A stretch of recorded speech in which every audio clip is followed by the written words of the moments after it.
vous êtes sur le podcast Flamboyante, un podcast qui parle des femmes qui entreprennent, des femmes qui ont de l'audace, des femmes qui, à mes yeux, sont remarquables, qui incarnent parfaitement l'adjectif flamboyant d'eux. Ces femmes, elles sont plurielles parce qu'elles sont multifacettes, elles osent y aller, elles en ont sous le pied. Elles ont pris des chemins de traverse, elles sont audacieuses, elles sont sensibles, elles sont intègres. Elles tentent l'alignement, et je dis elles tentent parce que c'est pas toujours facile. Ce sont ces femmes que je vais rencontrer, ce sont ces femmes que je vais interviewer et ce sont ces femmes que je vais vous présenter. Je suis Sabine Reynard, révélatrice de marque et d'être. J'accompagne les entrepreneurs et les chefs d'entreprise à révéler qui ils sont dans leur business et plus simplement à aligner ce qu'ils font à qui ils sont et non l'inverse. Je pars de l'être pour aller à la marque.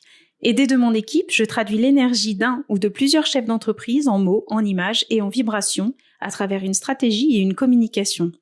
Vous écoutez Flamboyante, le podcast des femmes qui entreprennent, en prenant des chemins de traverse, en étant audacieuses, en mettant leur intégrité et leur sincérité au cœur de leur projet entrepreneurial.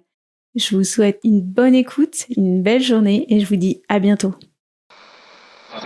Vous êtes à un moment phare de votre carrière. Nouvelle stratégique, c'est une question de vie ou de mort. Ah oui, carrément. Le mot patronne, pour moi, c'est un mot très fort. Ah non, mais nous les femmes, c'est pas pareil. Ah bon? Combien il te faut pour commencer? J'aime les gens qui doutent, les gens qui trop écoutent leur cœur se balancer. Et une fois qu'on est là, on est des patronnes et on s'entraide. Coucher double sur la com. On était tous à fond. Et je pense que tout ça est aussi lié à mon syndrome de l'imposteur. Ouvrir une boîte, et pourquoi pas?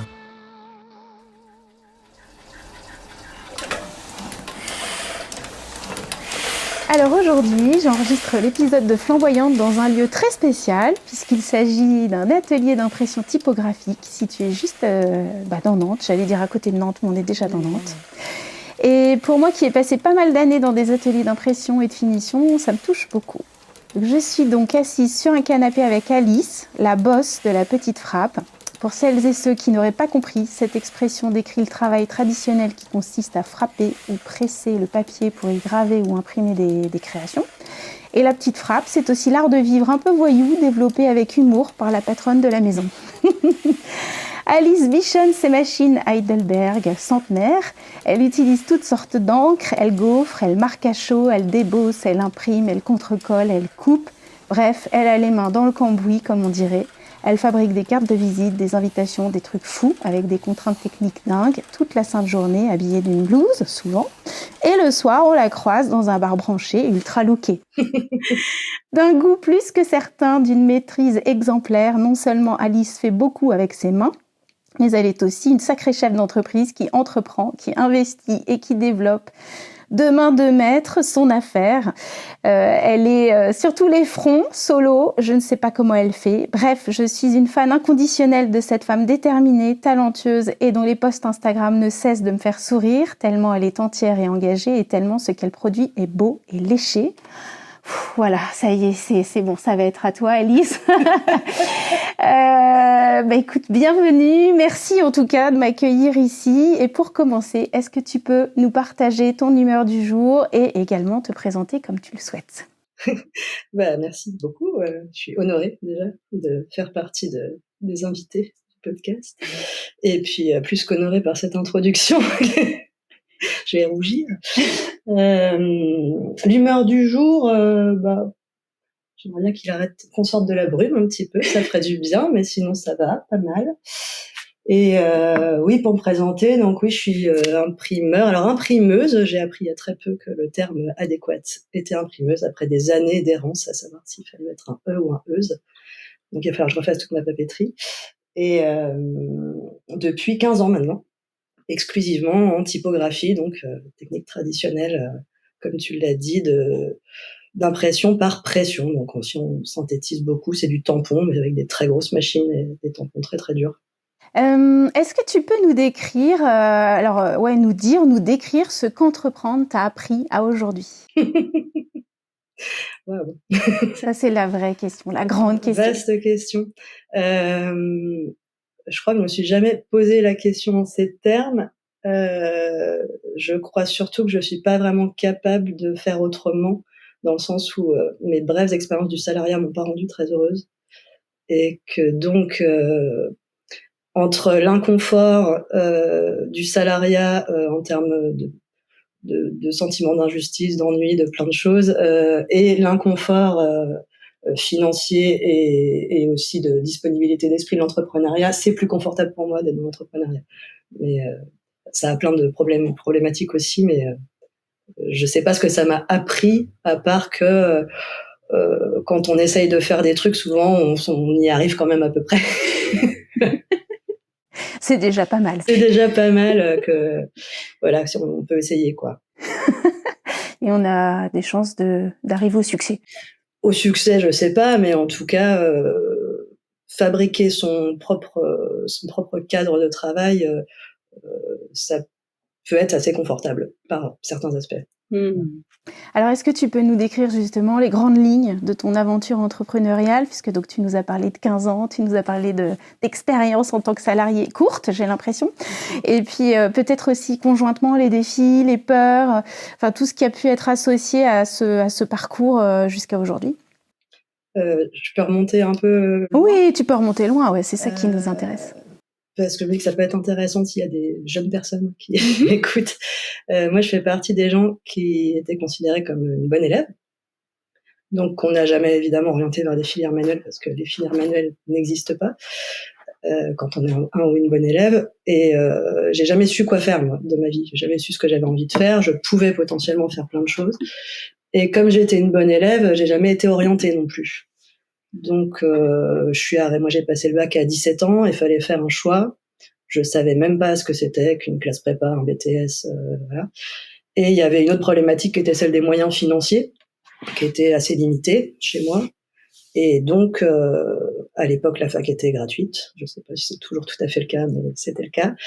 Et donc, j'ai pris le livret de la fac, je l'ai feuilleté, j'ai vu Histoire de l'art et archéologie. Je me suis dit, ça a l'air intéressant. En attendant, je vais faire ça.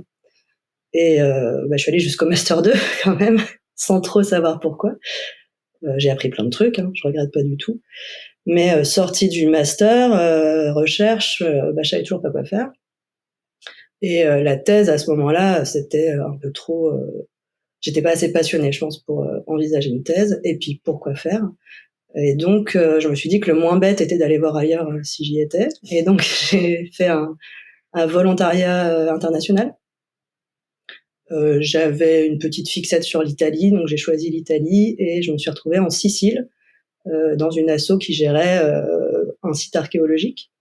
Et comme on avait très très peu de moyens de subsistance en tant que bénévole, c'était très très réduit, on avait à peine de quoi manger. J'ai pris un petit job, j'ai rencontré des gens et j'ai fini par faire du fromage de chèvre, donc dans une fromagerie sicilienne. Et là j'ai eu un genre de révélation quand même que faire un truc avec ses mains et le manger, en l'occurrence, ça avait un sens que j'avais jamais trop trouvé dans ce que je faisais. Donc, à partir de là, je me suis dit pas la nourriture. C'est vraiment très, très, très dur, la nourriture. Mais l'artisanat a commencé à être un truc un peu attirant. Et j'avais à ce moment-là 23 ans, 24 ans. Et j'avais un ami dont je savais que le père était imprimeur, que j'ai eu au téléphone dans ces eaux-là, et qui m'a dit mon père va partir à la retraite. Il faudrait, je vais aller essayer d'apprendre des trucs pour pas que ça disparaisse. Et à ce moment-là, on s'est dit, moi j'aimerais bien y aller, venir avec toi et aller apprendre ça. Je ne sais pas pourquoi, je ne connaissais rien en imprimerie, mais je me suis dit que ça allait me plaire. Et donc à 25 ans, je suis partie dans le Lot, dans le 46. On a remonté une association, on était plusieurs, on était 6, et le père de cet ami, qui est donc mon maître imprimeur, qui s'appelle Gérard Lefebvre. Et j'ai passé 6 ans là-bas à apprendre de lui et à travailler en collectif. Et alors c'était pas rémunérateur du tout. Moi, j'ai passé 6 ans au RSA parce qu'il n'y a pas de formation en fait de typographie, donc il n'y avait pas moyen de financer quoi que ce soit. Il n'y a plus d'école. Et à la campagne, on vit pas grand-chose, donc j'ai passé 6 ans comme ça. Et puis au bout de 6 ans, j'avais un peu fait le tour moi de ce projet-là, et je suis revenue à Nantes. Avec l'idée que j'avais envie de monter un atelier à moi, toute seule. Parce que l'associatif, c'est super, mais des fois, on a envie d'être un peu tout seul à décider de ce qu'on fait. Et ça a pris encore un peu de temps, donc c'est là que j'ai refait un peu de salariat pour trouver un local. C'était déjà la problématique à l'époque, était de trouver un local. Et je suis revenue aussi parce qu'il y a eu plusieurs décès dans ma famille. Et suite à ça, j'ai touché un tout petit héritage, mais qui m'a permis d'acheter le matériel sans avoir à emprunter, ce qui était un grand confort pour lancer une activité. Et on a fini par me proposer un local à transfert à l'époque, par copinage, hein, clairement. Et donc j'ai lancé l'activité. Bon, évidemment, au début, je ne me salariais pas, mais donc j'avais un loyer qui était assez modéré et j'ai pas eu à emprunter pour monter l'atelier parce que j'ai investi tout ce que j'avais touché de ce petit héritage. Donc c'était déjà un bon coup de pouce pour le départ, quoi. Et puis petit à petit, ça a commencé à faire de la trésor et à finir par pouvoir se payer. Et ça, c'était quand? Le premier atelier à toi? Le premier atelier à moi, c'était en 2018, je crois. Ouais, 2018. Ok. Donc, ça fait déjà un bout de temps. Ça fait un bout de temps que la petite frappe existe, ouais. Excellent. Donc, justement, par rapport à ce nom de la petite frappe, que je trouve absolument génial, Moi aussi, j'aime Il est pas de toi, je voulais connaître son origine. Alors, vas-y, dis-nous. À l'origine, c'est... du coup, en revenant à Nantes, j'ai quand même mis 2 ans à trouver les moyens de monter cet atelier, mais je savais que je voulais monter un atelier et j'avais le problème du nom, parce que je savais pas comment l'appeler. Que l'atelier bidule et l'atelier machin, j'avais pas trop envie. Et dans un bistrot, un coin de comptoir, une connaissance, une petite figure nantaise qui s'appelle Julien Tonnet m'a dit t'as qu'à appeler ça la petite frappe. Génial. C'est un peu le roi du calembour, il s'est même pas rendu compte de l'énormité qui venait de sortir. Et j'ai dit, mais c'est bien sûr, hein, c'est la petite frappe. L'illumination. Voilà. Ouais, excellent. Et après, est-ce que tu as fait un choix spécifique? Alors bon, ce nom, il est déjà ultra fort et bien évidemment, il veut dire beaucoup de choses par rapport à ton métier artisanal et puis par rapport à ta personnalité, évidemment.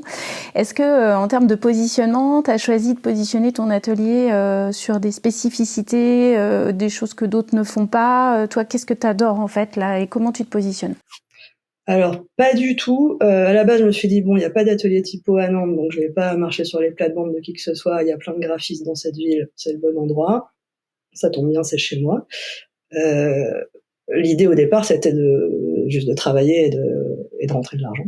C'est problématique. Alors, à l'imprimerie Trace, donc à l'endroit où je me suis formée, on faisait quand même beaucoup de livres d'art, et c'est quelque chose d'assez formidable de faire des livres. Alors ça prend beaucoup de temps, c'est des travaux qui peuvent durer des mois, pendant lesquels on peut pas vraiment faire autre chose. Quand on est seul dans son atelier, ça bloque complètement la production. Mais c'est très satisfaisant aussi. Et le fait est qu'en arrivant à Nantes, j'ai pas du tout retouché ce type de clientèle-là. Et que les gens qui sont venus à moi un peu organiquement et naturellement, c'est plutôt des professionnels pour des besoins de communication pro, donc carte de visite, carte de vœux, un peu de faire-part. Alors, je fais un peu de couverture de brochures, mais c'est surtout de la communication pro. Faut dire aussi que l'impression typo, ça n'a pas du tout les mêmes coûts qu'une impression classique, donc faut un peu de budget. Donc, pour des particuliers, c'est pas forcément hyper accessible. Et donc, voilà, en fait, j'envoie de la carte de visite, quoi, mais ce qui, pour moi, est pas du tout... je dénigre pas du tout ces travaux-là, ce qu'on appelle les travaux de ville. Parce que, moi, quand c'est bien fait, je suis contente, en fait. Quand les gens sont contents, que j'ai bien fait mon travail, ça m'apporte beaucoup de satisfaction. Et c'est pas n'importe quelle carte de visite, puisqu'il y a un choix de papier, avec des grammages qui sont des beaux grammages, avec des belles finitions. Enfin, c'est pas non plus... on n'est pas chez Vistaprint ici. Ah, pas du tout, mais c'est moins noble dans l'idée que du tirage d'art. Mais moi, j'ai aucun snobisme sur le type de travaux, en fait. Peu importe... que ce soit une carte de visite ou un livre, je vais y mettre le même soin et je vais être aussi contente si je l'ai bien réussi, quoi. Donc ça, j'ai ça pour moi, c'est que j'ai pas la frustration de faire moins de tirage arty. Et après, pour le coup, quand j'ai l'occasion d'en faire, je suis très contente d'imprimer le visu.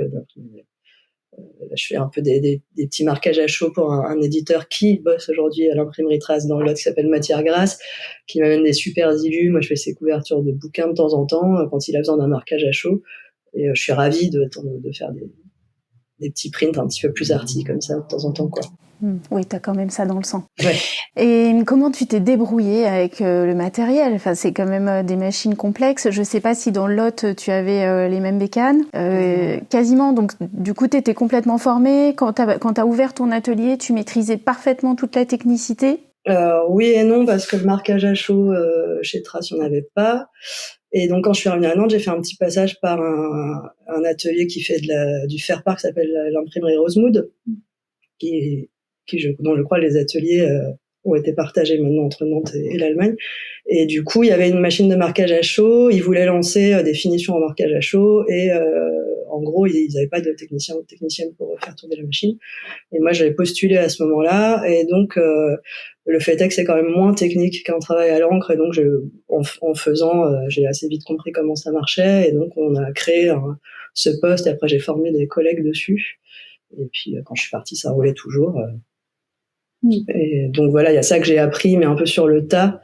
Mais j'ai eu la chance, moi, d'avoir une formation très complète, en fait, quand même, parce que j'ai appris d'un imprimeur de métier pendant des années. Ce qui n'est pas le cas de beaucoup de gens de ma génération en typo, parce qu'aujourd'hui, on est quand même assez nombreuses et nombreux. Alors, je dis ça se compte en quelques dizaines, hein, mais on est quand même pas mal à relancer des activités en typo un peu partout en France. Et la plupart des gens achètent une machine et apprennent sur le tas en bidouillant, ce qui est très bien, mais il y a quand même des trucs qu'on ne peut pas vraiment deviner tout seul, et puis on perd du temps. Et moi, j'ai la chance d'avoir une formation quand même, un panel très complet de savoir-faire sur ces machines-là, quoi. Et de transmission vraiment traditionnelle, puisque j'imagine que ce monsieur, lui, il avait été formé avec le vrai savoir-faire tradit. Apprentissage à 16 ans en composition. C'est quelqu'un qui a fait toute sa carrière dans l'imprimerie.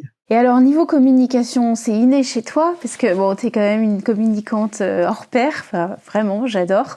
Tu fais ça, il y a beaucoup d'élégance, énormément d'humour, t'es très engagée dans ce que tu fais. Bon, ça, c'est sûr qu'il y a un vrai niveau d'engagement déjà au niveau du travail, mais pas que, dans les idées et aussi dans tout ce que tu défends.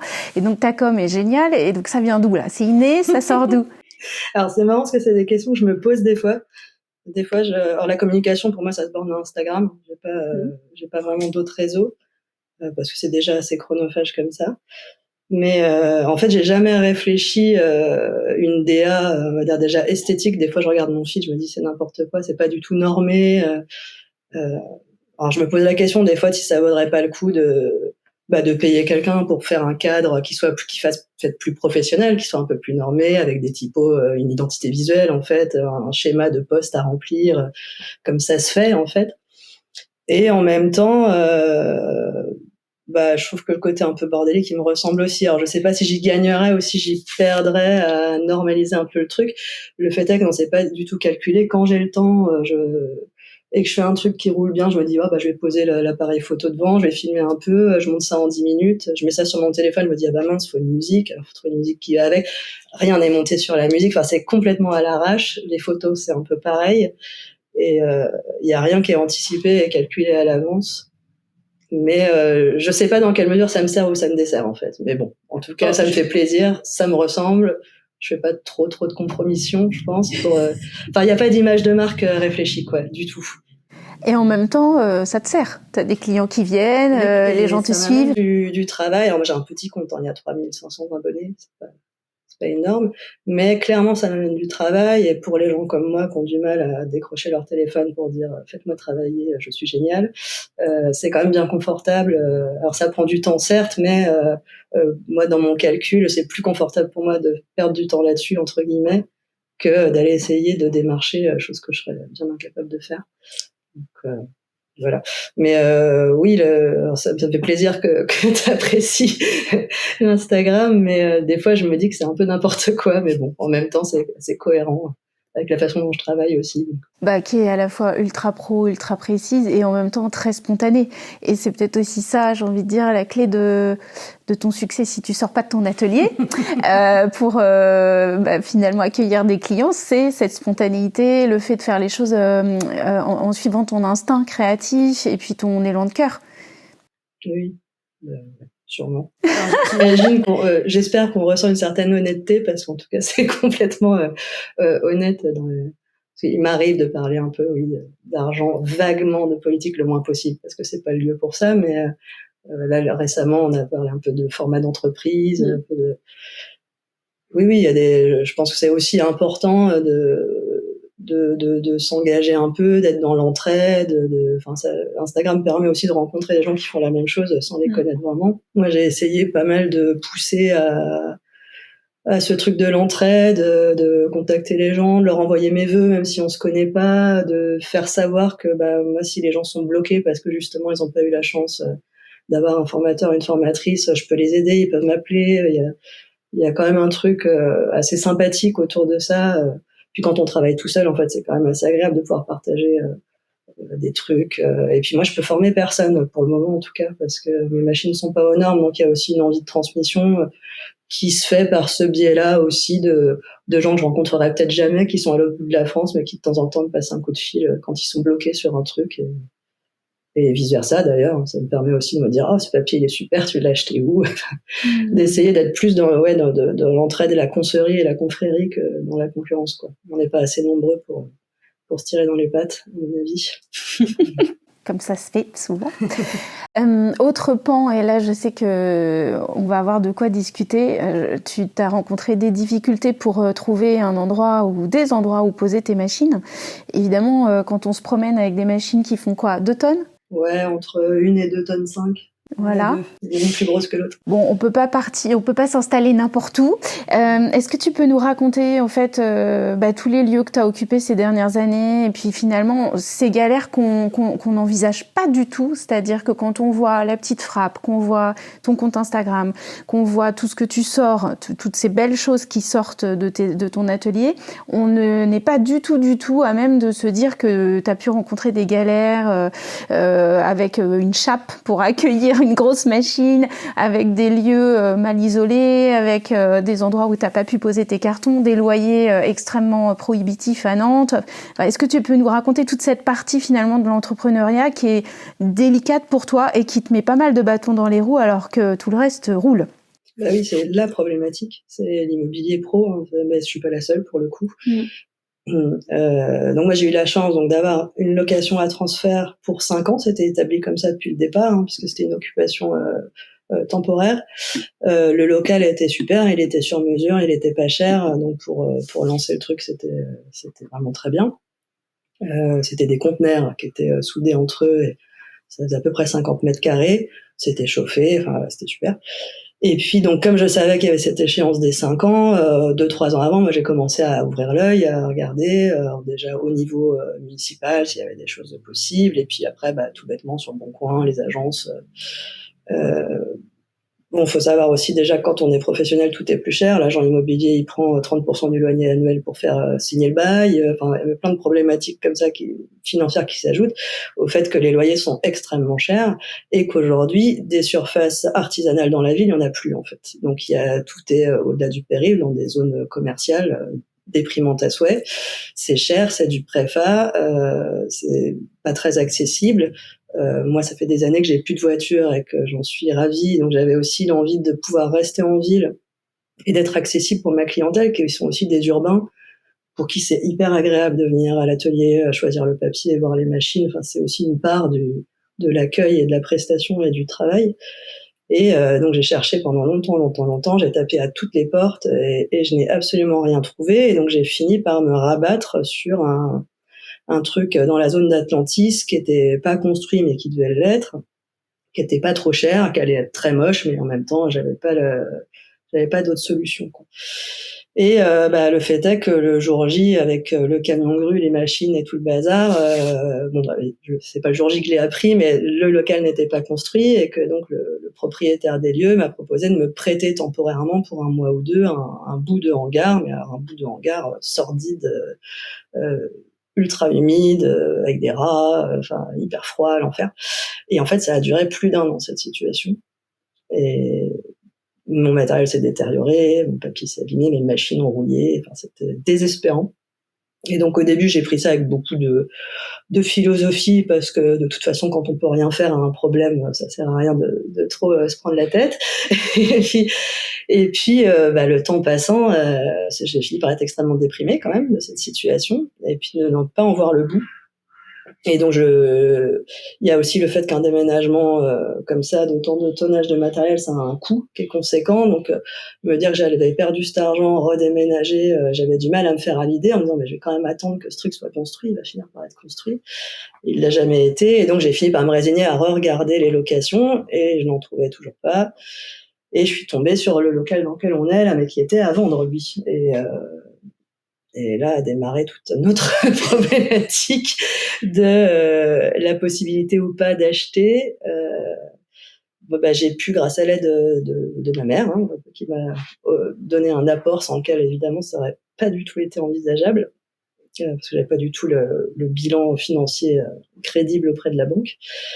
Mais bon, c'est passé, et voilà. Donc c'est un très beau local aujourd'hui.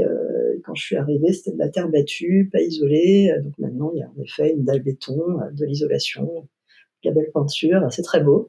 C'est pas chauffé parce que j'ai pas eu les moyens de mettre le chauffage cette année. Mais voilà. Et donc le lieu est super, mais ça amène d'autres difficultés, un autre stress, c'est que ça me met vraiment en difficulté financière. Bon, je croise les doigts.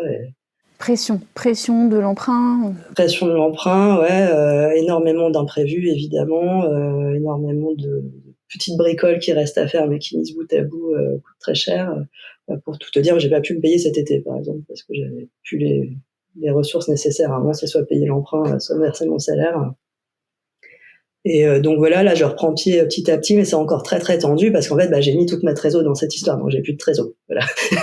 Donc je compte sur la saison des vœux là, qui est normalement la bonne saison pour refaire un peu de trésor et souffler un peu et avoir un peu d'argent de côté et moins me stresser. Mais voilà, c'est un peu le dernier pari sur cette entreprise, parce que c'est pas du tout que j'ai envie d'arrêter, mais c'est qu'on n'a pas les moyens, on n'a pas les lieux où travailler.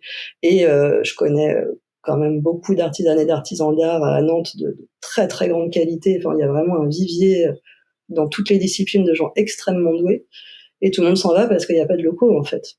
Donc Nantes est en train de laisser partir tout son artisanat d'art parce qu'il n'y a rien de mis en place pour nous loger en fait. Et pour toi, cette création familiale, elle a du sens. Elle n'était pas prévue, et évidemment, elle vient te soutenir. Mais est-ce que finalement, je sais pas, c'est une question que je me pose. Est-ce que ça te fait plaisir? Est-ce que ça fait sens pour toi? Parce que je sais que tu en as ri avec le nom, le nom de l'entreprise, puisque ta maman et peut-être même ta grand-mère, non, c'est que ta maman. Ta maman est incluse. Du coup, est-ce que ça fait sens? Est-ce que c'est un petit gag? Est-ce que c'est juste un soutien? Ouais, alors non, déjà, je la remercie énormément parce que sans elle, j'aurais pas d'endroit où travailler aujourd'hui. Non, c'était une vraie surprise. Je pense qu'elle était un peu désespérée de me voir si désespérée de la situation, donc qui a duré plus d'1 an là où vraiment j'avais plus le moral du tout parce que j'ai pas vraiment de hobby. Moi, j'ai un job qui m'occupe beaucoup. Quand ça marche pas, il y a pas grand chose qui va quoi. Et comme elle avait un petit peu d'argent de côté, elle m'a dit je fais tapis, on met tout et puis vas-y, on y va quoi. Donc ce qui est déjà une immense chance. Et oui, le nom, parce qu'il a donc fallu créer une SCI pour acheter ce bâtiment. Et je me suis retrouvée avec les statuts de la SCI, à créer le truc et tout, puis il fallait trouver un nom en 5 minutes et j'y avais évidemment pas du tout pensé. Et donc mon nom de famille c'est Rizio, qui est le nom de mon père, et donc j'ai appelé la SCI Rizio et Mère, et ça m'a fait hurler de rire. À chaque fois je recevais des courriers très sérieux de la banque, la SCI Rizio et Mère, à chaque fois je pouffais. Voilà, c'est ma meilleure blague, c'est la plus chère de ma vie aussi. Ma meilleure blague. Et oui, j'ai beaucoup de chance d'avoir quelqu'un qui m'aide comme ça. Ouais, qui croit en toi. Qui croit en moi à fond, c'est la plus grande fan. Ouais, c'est beau, c'est beau. Alors justement, est-ce que tu dirais que l'audace, je sais pas, quelle est ta qualité personnelle en fait qui te permet de tenir et de dépasser tous ces challenges, tous ces défis que tu viens de nous partager? Alors l'audace, je sais pas. Moi, je fonctionne beaucoup au jour le jour. Donc, je pense que c'est un avantage dans des situations un peu incertaines. Je suis pas quelqu'un qui se monte la tête et qui angoisse sur les trucs qui sont pas arrivés. Donc déjà, je pense que ça m'amène pas mal de tranquillité. Ça m'empêche pas là d'être un peu stressée par la situation financière de l'entreprise, mais c'est pas ça mange pas le foie, c'est pas voilà, j'essaie de rester raisonnable dans mes angoisses par rapport à ça, et je projette assez peu. Donc je fais ce qu'il y a à faire sur le moment, en fait. Donc je sais pas, la qualité peut-être travailleuse et un peu obstinée, mais je me fais pas trop je me rajoute pas des problèmes, on va dire. Ça, merci, tu as tellement de chance. Je sais que c'est pas un choix et que c'est une chance, et je suis bien consciente de ma chance. C'est très oui, tu as beaucoup de chance de le prendre comme ça.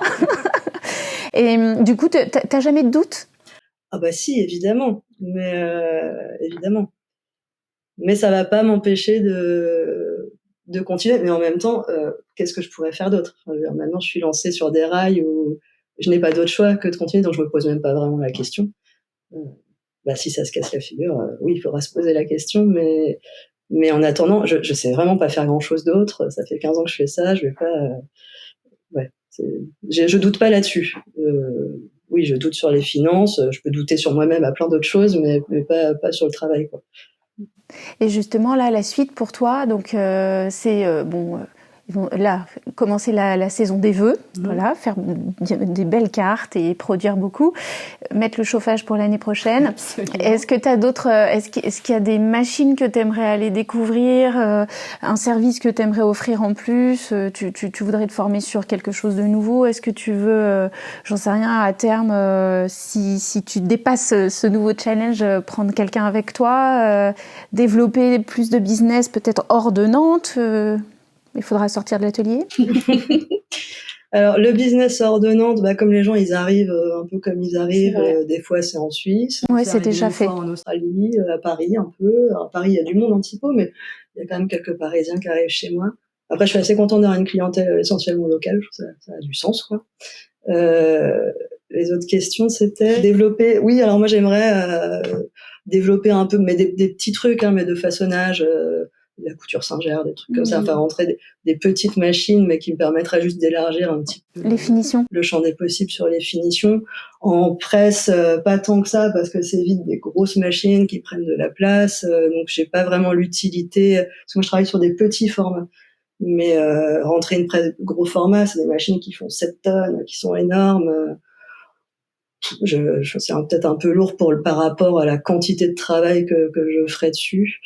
Donc ouais, non, des petits trucs, oui, évidemment, j'ai plein d'idées pour acheter des trucs. J'ai une liste sur mon téléphone de plein de petites machines que j'ai envie d'acheter et de trouver, mais former quelqu'un, oui, la question de former quelqu'un, comme je disais, il y a une problématique là de droit du travail. C'est-à-dire que le droit du travail, c'est évidemment super, mais ça ne fait pas d'exception. Donc sur des machines comme les miennes qui ne sont pas aux normes, eh bien, je peux pas avoir un salarier quelqu'un ou former quelqu'un sur une machine qui est pas aux normes, ce qui s'entend très bien, mais ce serait bien que pour des activités un peu patrimoniales, il y ait des exceptions. Un des rares moyens serait peut-être la maîtrise d'art, mais c'est-à-dire que là, il faut concourir au concours de maîtresse d'art, maître d'art.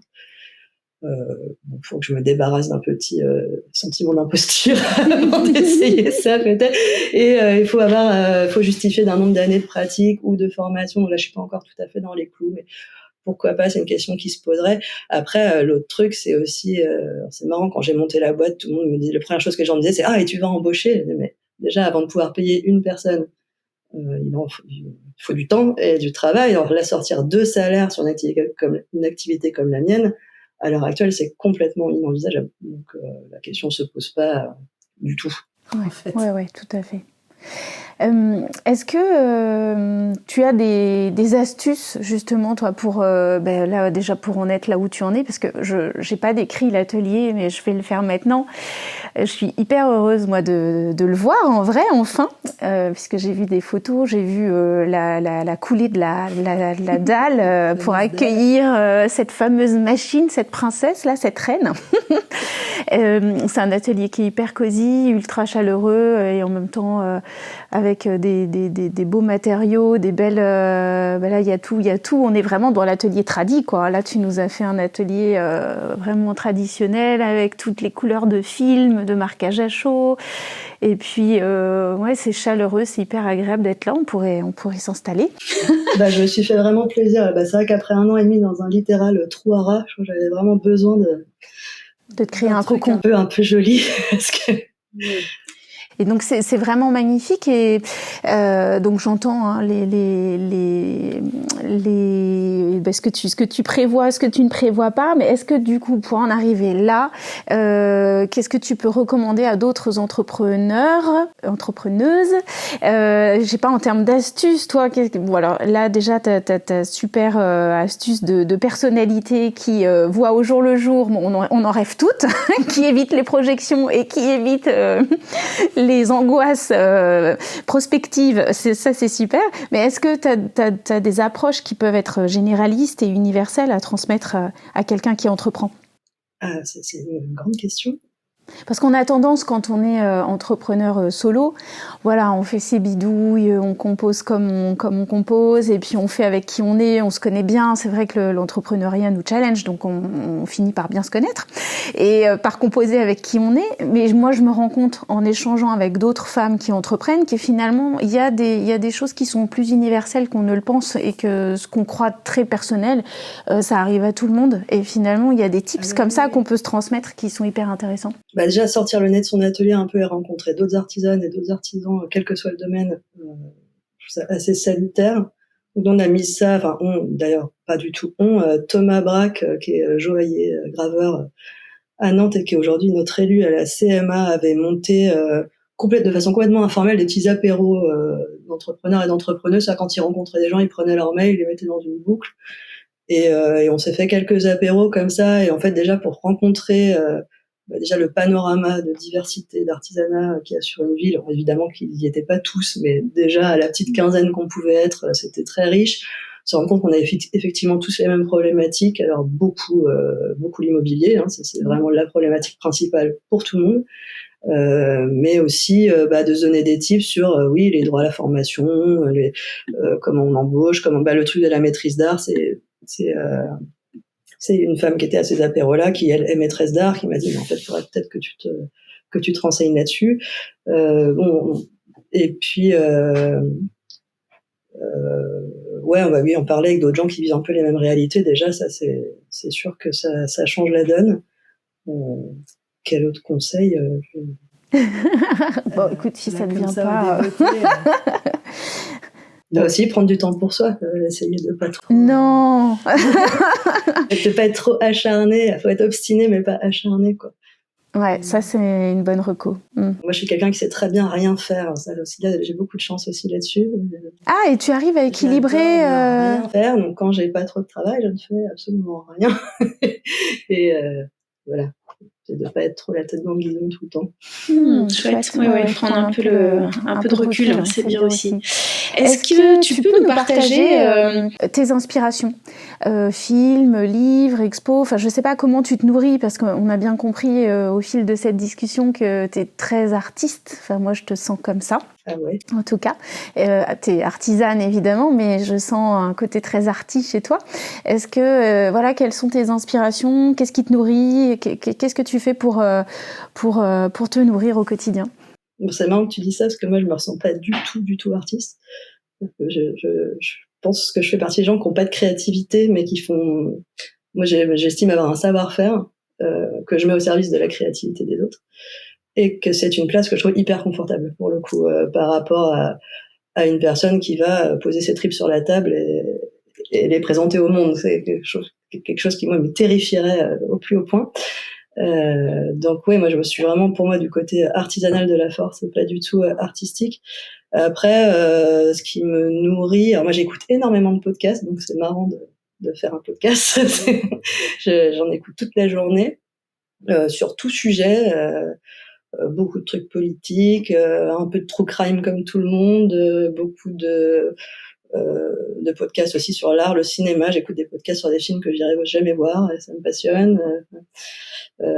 Voilà, j'écoute des gens causer toute la journée. Je vais pas mal à des concerts. Ça fait une bonne coupure aussi avec la vie. Et sinon, non, moi je lis plus depuis des années. Je regarde Instagram est un super bon moyen aussi de voir des trucs quand même, faut dire. Il a plein de défauts ce réseau, mais il a aussi plein de qualités. On voit passer des trucs super, ça donne des idées, ça crée des liens. Ouais, je sais pas trop. Ouais, c'est d'autres sources. C'est déjà pas mal. Alors bon, t'es pas artiste. Moi, quand je vois tes looks, tes silhouettes, je me dis waouh. Au niveau mode, ça va. Ouais, mais c'est pas moi qui les fais, les fringues. Oui, mais les associations, excuse-moi de te dire qu'elles sont toujours très très bien trouvées. Et est-ce que tu as une idée ou une envie d'une personne que tu aimerais écouter sur le podcast Flamboyante, que je pourrais interviewer? Est-ce qu'il y a une femme qui t'inspire, que je pourrais contacter, qui nous nourrirait toutes? Eh ben, alors, mince, j'aurais dû réfléchir un peu en amont, mais rien n'est préparé, tout est spontané. J'aime beaucoup le travail de bijouterie de Atelier Fabro, comment elle s'appelle? Ah oui. Alors, je sais pas du tout ce qu'elle aurait à raconter, si elle aurait envie de le faire, mais j'essaye de retrouver, c'est pour ça que je bafouille un peu, j'essaye de retrouver l'Instagram. Elle fait des bijoux à partir d'argenterie recyclée, donc déjà une démarche que je trouve assez rigolote. Et elle fait des très belles pièces. Voilà, Fabro. Ok, très bien. Mais écoute, je prendrai contact avec cette femme. Et après, il y en a plein, des super artisanes à Nancy aussi, évidemment. Je perds tous les noms. Ah, tu me le donneras après, sinon. Oui, j'ai fait ces cas. Julie Barbeau, la brodeuse. Elle fait des choses merveilleuses. Waouh, ça c'est intéressant. Elle brode des sequins sur des toiles immenses et c'est des tableaux en fait brodés. Et ça réfléchit la lumière. C'est très très beau. Waouh, incroyable. Je ne connais pas. Elle était main d'or au dernier salon des métiers d'art. Ah waouh. Incroyable. Ah, merci pour ces 2 recommandations. Est-ce que tu aimerais ajouter quelque chose par rapport à ton parcours, quelque chose dont on n'a pas parlé, qui te tient à cœur, qui est important? Dont on n'a pas parlé, pas vraiment, parce que j'ai un peu bien raconté ma vie quand même. Non, bah oui, histoire de l'art plus fromage de chèvre égale imprimerie. Et finalement, je ne trouve pas ça complètement absurde. Avec un peu de recul. Il y a du sens. Oui, c'est un peu ça que au début, quand je racontais la scolarité, là, c'est que des fois, on se dit, on sait pas trop pourquoi on fait les trucs, et alors je ne crois absolument pas ni au destin, ni à quoi que ce soit de ce genre-là, mais en fait, les choses prennent un sens, même si on sait pas trop pourquoi on fait les trucs, à un moment donné, des fois, ça finit par prendre un sens en regardant de l'extérieur un peu plus tard, et c'est quand même assez rigolo. Par contre, qu'on avait l'impression de d'évoluer complètement dans le brouillard, et puis, pas tant que ça, en fait, un chemin à peu près cohérent finit par se faire. Et voilà, c'est rigolo à observer, je trouve. C'est vrai qu'il y a toujours, enfin moi je le constate avec toutes les personnes que j'accompagne, qu'il y a toujours un fil rouge, même si les personnes n'ont pas encore conscience du fil et qu'elles ont l'impression de s'être éparpillées pendant longtemps, il n'y a pas d'éparpillement. Non, puis cumuler les expériences, cohérent. Ça peut être que riche et intéressant. Et des fois, on a l'impression de pas trop savoir ce qu'on fait, mais tant qu'on essaye, qu'on tente des choses, qu'on essaye de voir si ça nous plaît ou pas, déjà, c'est déjà beaucoup. Je trouve. Alors pour retrouver la petite frappe, donc on peut venir visiter ton atelier, tu nous accueilles les bras ouverts à Nantes. Sur rendez-vous.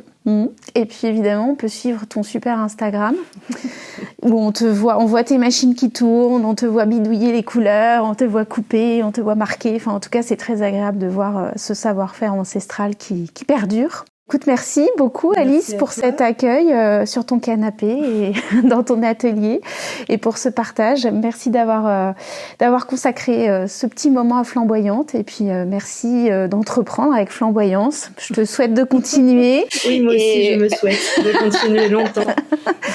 Et puis de dépasser cette petite période d'inconfort pour faire perdurer ton savoir-faire et puis longue vie à cet atelier. Merci beaucoup. Merci à toi.